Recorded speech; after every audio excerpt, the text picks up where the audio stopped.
and welcome to Archive Dive. I'm Maria Lockwood, a reporter with the Superior Telegram. Each month, we dip into files on historic events, people, and places in Superior and Douglas County with local historians. Today, we learn about the search for a piece of Richard I Bong's story, the Marge plane. The Poplar man became America's ace of aces for downing 40 enemy aircraft during World War II, the most by any U.S. pilot to date.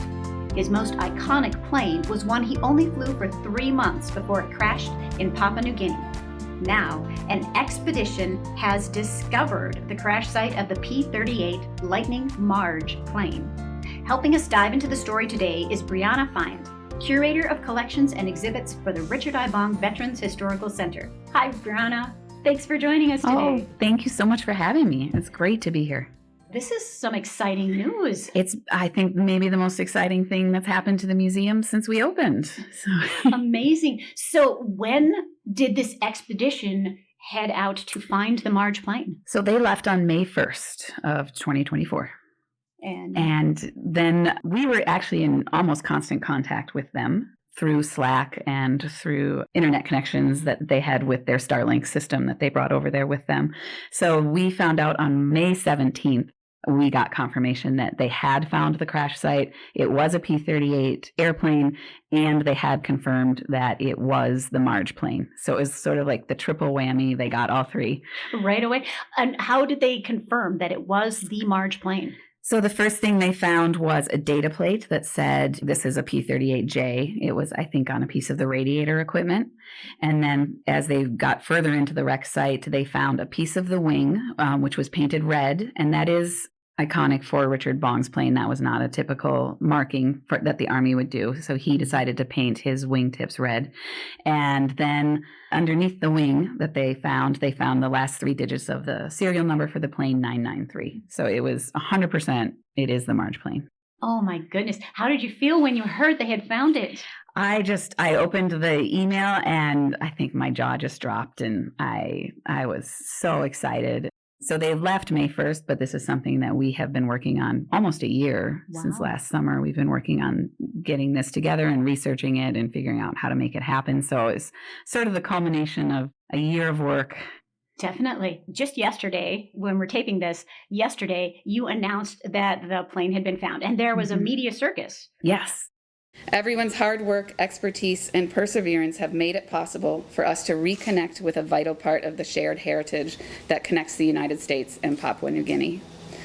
This discovery not only honors Richard Bong's memory, but also serves as a reminder of the sacrifices made by all those who served during World War II. It is a tribute to their courage, their service, and their enduring impact on our nation's history. We are so proud to share this significant milestone with the public and to honor the legacy of America's ace of aces, Richard I Bong.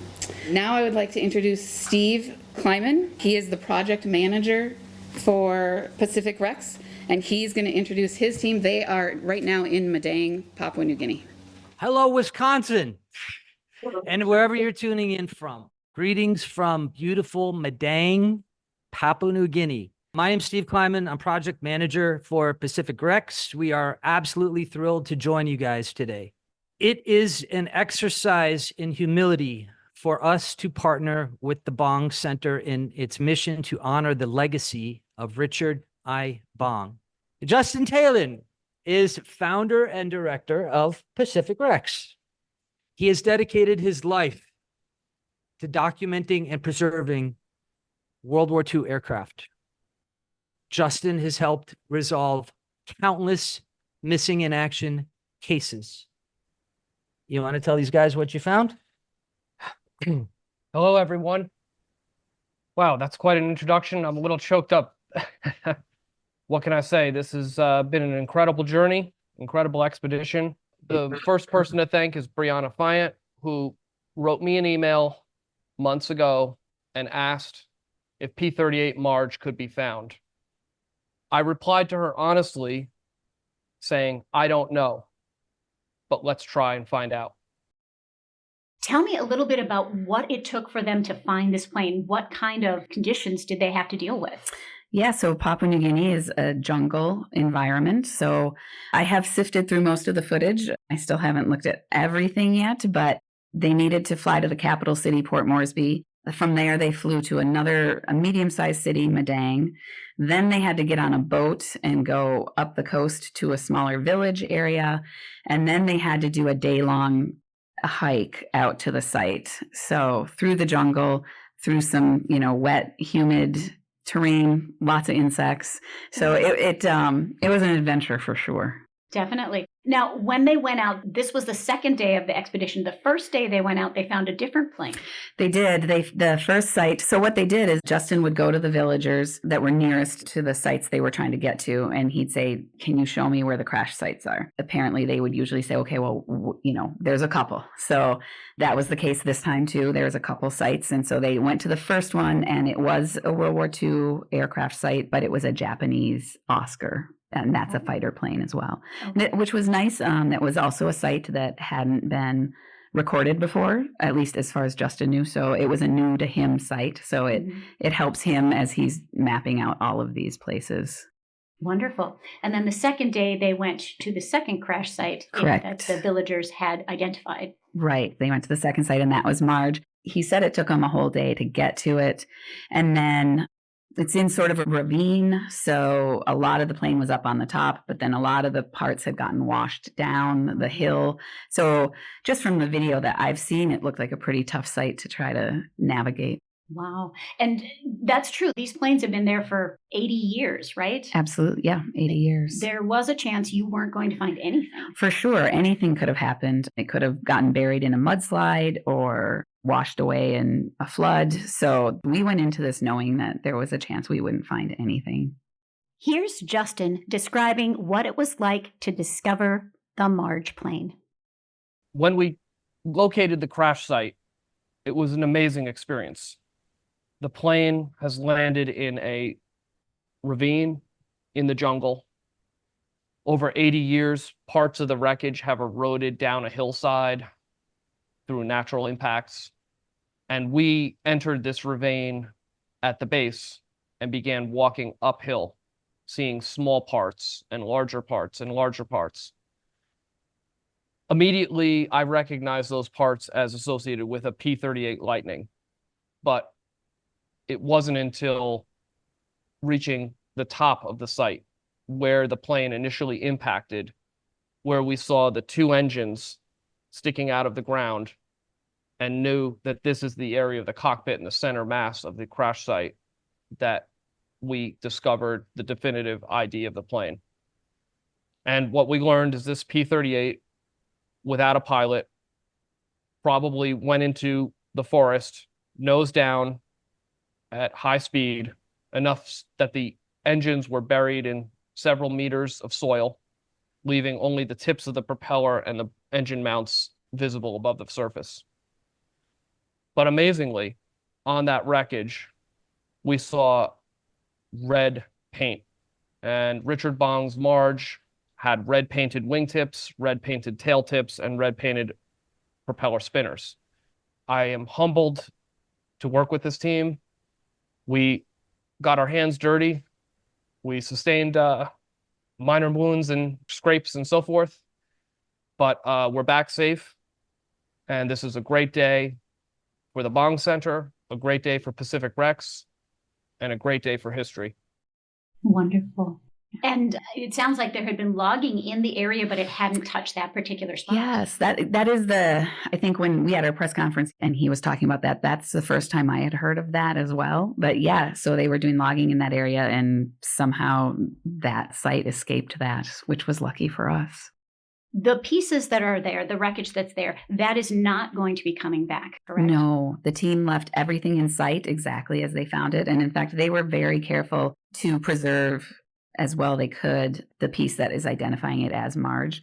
So the reason that serial number survived was because it had been turned upside down and the serial number was out of the sun and out of the elements. So they were very careful to put all the pieces back just as they found them. And so now the plane belongs to Papua New Guinea and the National Museum. So again, they didn't take anything out. That was never our goal, was to get pieces of the plane. Maybe at some point, we could ask for a commemorative piece, but again, that's down the road as maybe we develop further relationships over there. Right. As I understand, there are two pieces of the plane that were taken off and can be found in a nearby village. There was one elderly man in the village who was one of the people who did this decades ago and was telling Justin the story about they went out into the crash site wreckage and they pulled off one of the pieces of the wing, a fairly substantial piece, and they brought it back to the village and they turned it into a bench. And actually, we got to see that bench. We zoomed in with them the day that they got back to the village and had released the news to us. We zoomed in with them. We met the villagers. We saw the bench. And we had a nice little celebration of finding the plane and building these relationships that Pacific Rex has built with the people over there. It was a nice little ceremony. We had sent presents over from the Bong Center for the people there. We had sent letters over saying, thank you for helping us. It was a lovely ceremony to witness. Excellent. Would you call this a hello world moment? Yeah.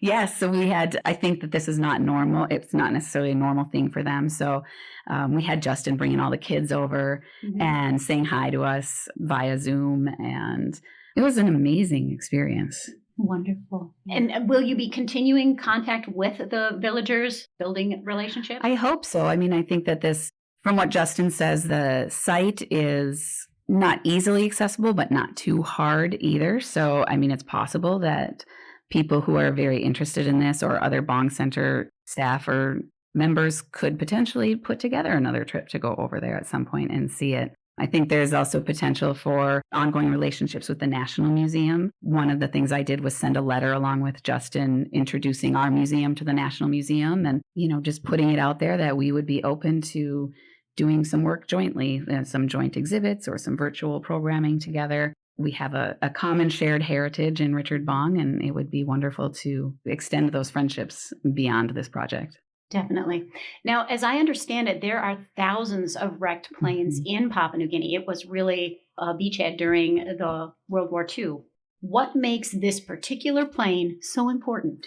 Well, I think that this plane is the most famous fighter plane out of World War II. It belonged to Richard Bong, who is the top fighter pilot of the war. So there is no more important pilot or plane from that era. And then you add on that he had this nose art on there of his girlfriend, and it was a very sweet little portrait. One of Richard Bong's quotes to his mom is the nose art looks fantastic. It's not like the naked women you'd see on the other planes. And the press really loved that. And they ran with that. And I think that's why the Marge plane got so famous so quickly, is because the press loved the sort of the innocence and the sweetness of that nose art and publicized it pretty widely. So even though he didn't actually fly that plane for that long, it became a very famous plane. How long was the plane in operation before it went down? So it got to New Guinea in January of 44, and then it crashed March 24th of 1944. So less than 3 months. Wow. And how far into that 3 months did the Marge picture get put onto it?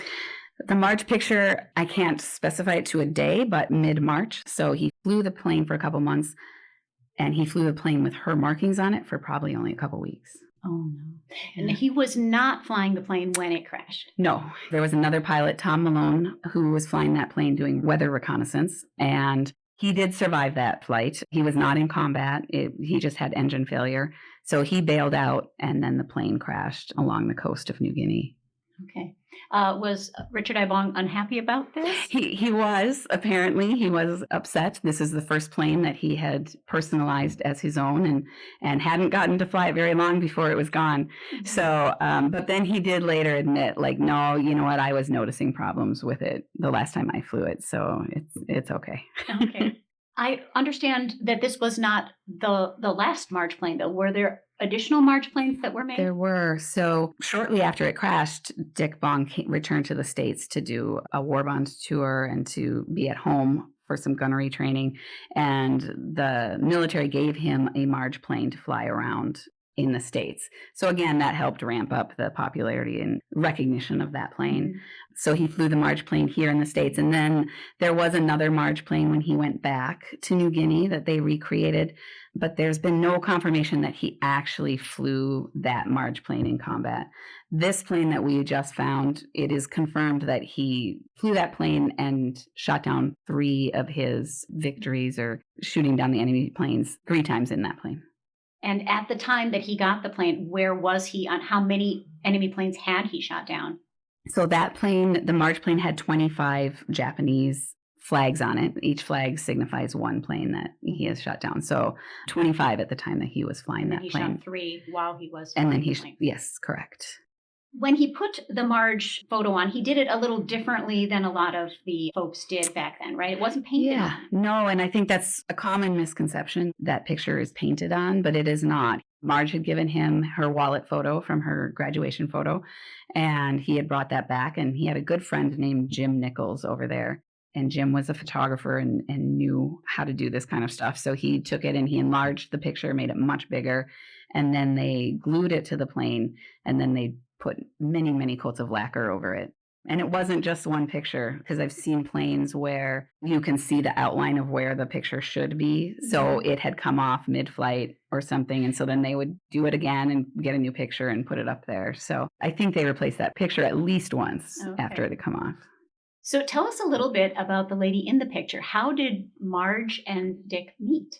Marge and Dick met in 1943 at the homecoming dance at the Superior State Teachers College, so what is now UWS.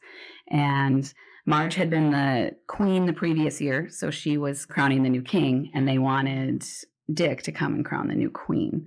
And so her and her sorority sisters, they all drove out to the Bong farm, and they had just missed him. They passed him on the road, but his sisters were there, and they said, yep, we'll make sure he's there. We'll make sure he's there. So he went, and then they hung out after the dance together, and that was it. I understand that they needed a little help to get that first date. They did. His sister Jerry helped facilitate their first date. He had Jerry.